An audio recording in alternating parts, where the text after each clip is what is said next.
قالوا لا توجل انا نبشرک بغلام علیم، تو انہوں نے کہا مت ڈریے، بے شک ہم آپ کو خوشخبری دینے کے لیے آئے ہیں ایک بچے کی جو کہ علم والا ہوگا، اور یہ بچہ سیدنا اسحاق علیہ السلام تھے جو حضرت ساریہ سے پیدا ہوئے تھے۔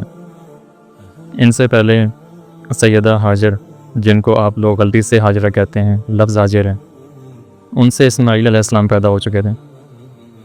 بعد میں حضرت اسحاق علیہ السلام پیدا ہوئے، اور دوسری جگہ تو آتا ہے کہ اسحاق کے ساتھ ہی ان کے بیٹے یعقوب کی بھی بشارت دی گئی تھی کہ پوتا بھی ہوگا آپ کا۔ اب یہ خوشخبری مل رہی ہے ایک ایسے شخص کو جس کی عمر 90 سال سے زیادہ ہو چکی ہے، اور ان کی بیوی بھی 80+ ہے۔ اس کے بعد ظاہر ہے نیچرل جواب تھا ان کا۔ دوسری جگہ تو آتا ہے کہ وہاں پہ پھر جو حضرت سارہ کھڑی ہوئی تھیں، انہوں نے تو سیدھے اپنے ماتھے کے اوپر یوں ہاتھ مارے ایسے کہ یہ مطلب میں بوڑھی عورت کیا لوگوں کو منہ دکھاؤں گی کہ اس بڑھاپے میں مجھے اولاد ہوئی ہے، جبکہ میں بالکل بانجھ ہوں۔ اب ظاہر ہے کہ آلموسٹ زیادہ سے زیادہ 50 سال تک عورت جو ہے وہ اولاد پیدا کر سکتی ہے، اس کے بعد ختم ہو جاتا ہے سلسلہ، اور یہ بھی زیادہ سے زیادہ ہے 45 سے 50 کے درمیان، اور 80 سال کی بڑھیا کس نے ماننا بھی نہیں ہے۔ تو انہوں نے بشارت دی، انہوں نے کہا بشارت، انہوں نے تو اپنا ماتھا اس طریقے سے حیرانگی سے مارا جسے ہمارے جو کچھ اور لوگ ہیں جنہوں نے رزلٹ نکالا کہ ماتم کیا جا سکتا ہے، وہ تو خوشی سے انہوں نے اظہار کیا، نہیں تو وہ تو ہمیشہ یوں کرتے ہیں، اپنے چہرے پہ ہاتھ مارتے ہیں۔ ایک وقتی طور ہوتا ہے انسان اپنے ایکسپریشنز دے دیتا ہے۔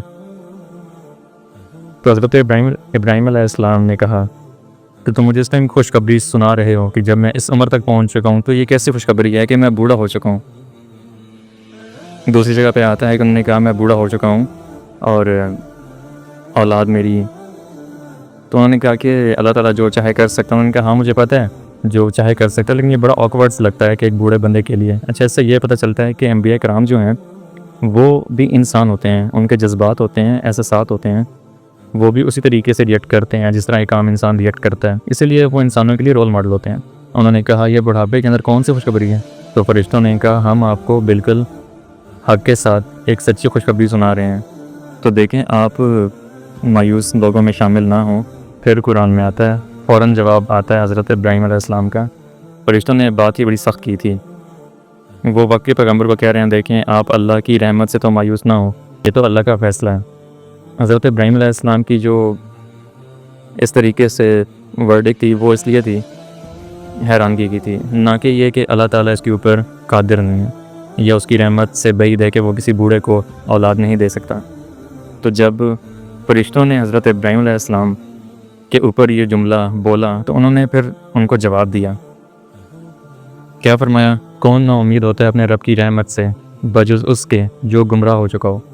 یعنی تم مجھے کہہ رہی ہو کہ میں اللہ کی رحمت سے نا امید نہ ہوں، یہ تو گمراہوں کا کام ہے، میں اللہ کا خلیل ہو کے ایسے کیسے ہو سکتا ہے؟ یہ جو میرا ریئیکشن ہے وہ ایک انسانی ریئیکشن ہے، ایک نیچرل ہے، یہ تو چھوٹا مسئلہ ہے۔ آپ دیکھیں کہ حضرت زکریا علیہ السلام کے بارے میں سورہ مریم میں، سورہ عمران میں آیا ہے کہ انہوں نے بڑھاپے میں جا کے دعا کی کہ اے اللہ میرا سر سفید بالوں سے چمک اٹھا ہے، میری اولاد کوئی نہیں ہے، میں بوڑھا ہو چکا ہوں، میری بیوی بھی بانجھ ہے، پھر بھی مجھے اولاد یعقوب کا ایک وارث تھے جو میرے بعد ہیکل سلمانی میں بیٹھ کے دعوت توحید کا کام آگے چلائے۔ دعا مانگی، اور کلک کہاں سے ہوا آئیڈیا؟ جب بے موسمی پھل دے گے سیدہ مریم کے حجرے میں کہ اگر مریم کو بے موسمی پھل مل سکتے ہیں تو مجھے بھی اس بڑھاپے میں اولاد مل سکتی ہے۔ اللہ تعالیٰ یہ فیصلہ فرما سکتا ہے، اور فیصلہ ہو گیا۔ جب فیصلہ ہوا تو آ کے فرشتوں نے خوشخبری دی کہ اللہ تعالیٰ آپ کو یحییٰ نام کا بیٹا دے گا، نام بھی اللہ نے پہلے رکھ دیا، صاحب علم ہوگا، خوف خدا رکھنے والا ہوگا، عورتوں سے پرہیز کرنے والا ہوگا، یعنی انتہائی شرم والا اور اپنی پرسائی کی حفاظت کرنے والا۔ تو وہاں انہوں نے پھر وہی باتیں شروع کر دیں کہ میں تو بوڑھا ہو چکا ہوں، میری بیوی بانجھ ہے، یہ کیسے ہوگا؟ انسان ہے نا، ہو گیا۔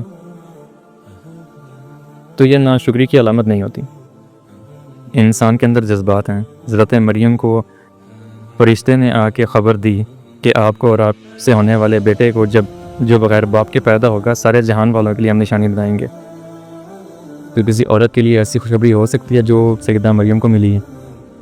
لیکن جب وہ پریگننٹ ہوئی اور جب بچہ ہوا تو انہوں نے کیا کہا کہ اس سے پہلے میں مر کے مٹی ہو جاتی میں اپنے قبیلے کو کیا منہ دکھاؤں گی. اور وہی قبیلے والوں نے کہا کہ تیرے تو ماں باپ بھی ایسے نہیں تھے, یہ تو بچہ کہاں سے لے آئی ہے.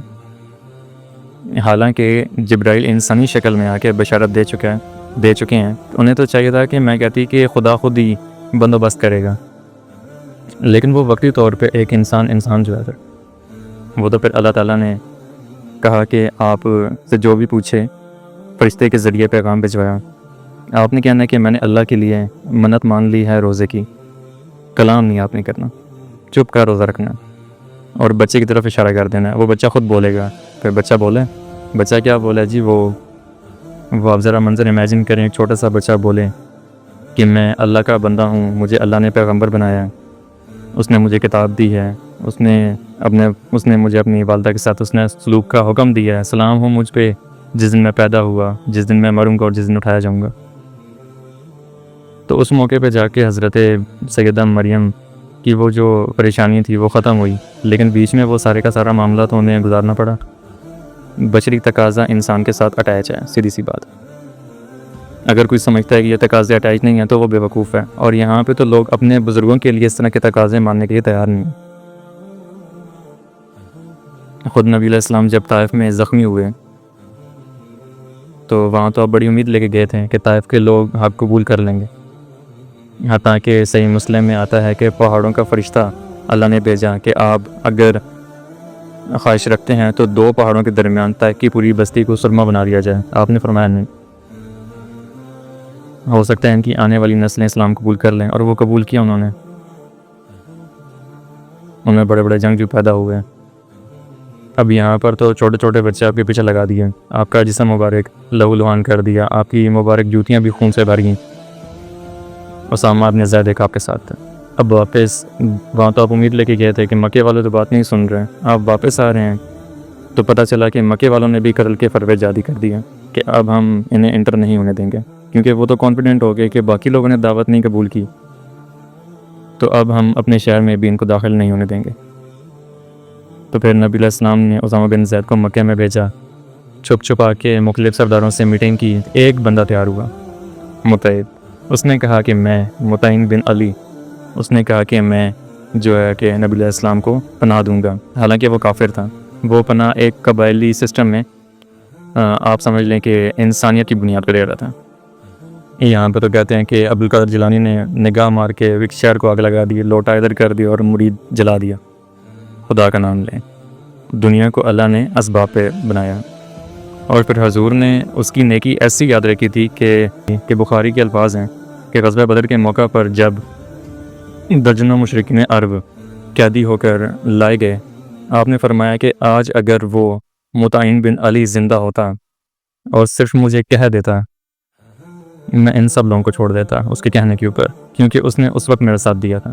تو یہ انبیاء کرام بھی اللہ تعالیٰ نے ان کے اوپر جو آزمائشیں ڈالی ہیں وہ ان کو اسباب کے ساتھ معاملات کو جوڑا ہے. وہ کبھی کبھار ہوتا ہے کہ اللہ تعالیٰ کوئی غیبی مدد فرما دیتا ہے, جس طرح غزوہ بدر میں فرشتے نازل ہوئے.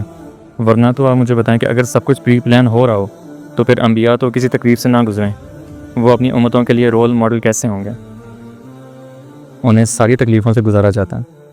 یہ بشری تقاضے اٹیچ ہوتے ہیں. تو بات کہاں سے کہاں نکل گئی کہ حضرت ابراہیم علیہ السلام نے فوراً جواب دیا کہ گمراہ لوگوں کا یہ شیوہ ہو سکتا ہے کہ وہ اللہ کی رحمت سے نا امید ہوں, میں نا امید نہیں ہوں, بلکہ ایک بشری تقاضا تھا جس کی وجہ سے میں نے یہ سب کچھ کیا.